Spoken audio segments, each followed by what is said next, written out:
তো দেখতে পাচ্ছেন আমরা কিন্তু কাশীনাথপুর রেলওয়ে স্টেশনের উপরে। আর সবচাইতে বড় কথা হচ্ছে এখানে এই কাশীনাথপুর রেলওয়ে স্টেশনটা এতটাই নিরিবিলি এবং এতটাই মানে প্রাকৃতিক, যেটা বলে বোঝানো যাবে না। এই যে এই পাশে দেখেন স্টেশনের সামনে যে এরকম একটা ফাঁকা মাঠ, এটা দেখলে আসলে অন্যরকম একটা ফিল পাওয়া যায়। আর এই যে স্টেশনটা যদিও ছোট স্টেশন, তারপরেও মানে অনেকটাই নিরিবিলি জায়গা, মানে খুবই নিরিবিলি জায়গা। এখানে সারাদিনে 2টা থেকে 3টা ট্রেন মনে হয় যায় এদিক দিয়ে, তাই না ভাই? 2-3টে।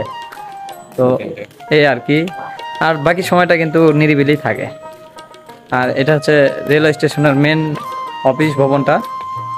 আর এই যে এটা কিন্তু ব্রড গ্যাস লাইন, অর্থাৎ আমরা যেদিকে হেঁটে যাচ্ছি এটা হচ্ছে পূর্ব দিকে, আর আমাদের পেছনে এটা হচ্ছে পশ্চিম দিক। তো পশ্চিম দিকে হচ্ছে যে ঈশ্বরদী রেলওয়ে স্টেশন বা ঈশ্বরদী জংশন।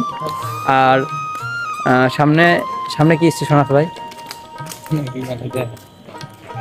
যাই হোক, সামনে পূর্ব দিকে স্টেশনটা আমার সঠিক জানা নাই। তো এখান থেকেই হচ্ছে মূলত ঈশ্বরদী যেতে হয়, এবং ঈশ্বরদী থেকে সান্তাহার, সান্তাহারের পর আমাদের কালু। তো মেন বিষয় হচ্ছে যেটা দেখাতে চাইলাম এখানকার পরিবেশটা, যে দেখেন খুবই নিরিবিলি, একদম মানে নিরিবিলি পরিবেশ।